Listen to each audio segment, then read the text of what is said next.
Création de matière par laser. Confirmé. Le 27 décembre 2023, une équipe de physiciens a réussi à créer directement des particules de matière, électrons et positrons, en laboratoire en faisant collisionner deux faisceaux laser ultra intenses. Cette percée expérimentale confirme une prédiction théorique de longue date. On va regarder ça plus en détail et n'hésitez pas à vous abonner à la chaîne.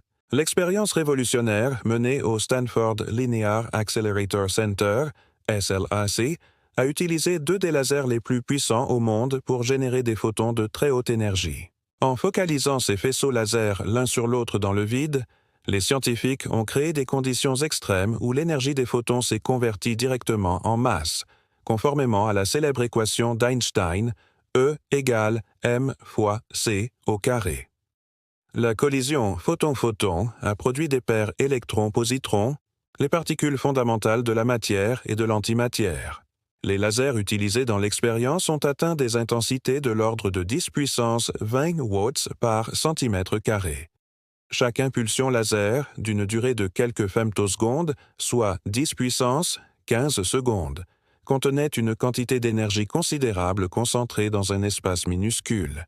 L'énergie des photons générés était environ 1 million de fois supérieure à celle des photons de lumière visible. La détection des paires électrons-positrons a été réalisée à l'aide de détecteurs de particules sophistiqués. Bien que la quantité de matière créée lors de cette expérience initiale ait été infime, quelques paires électrons-positrons, cette démonstration de la création de matière à partir de lumière pure ouvre des perspectives fascinantes pour la recherche fondamentale en physique.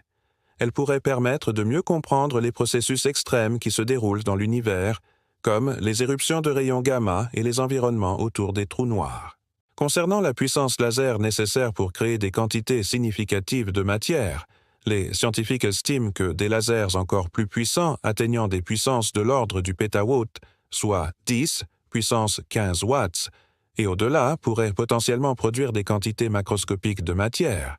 Ces lasers de nouvelle génération sont actuellement en développement dans plusieurs centres de recherche à travers le monde.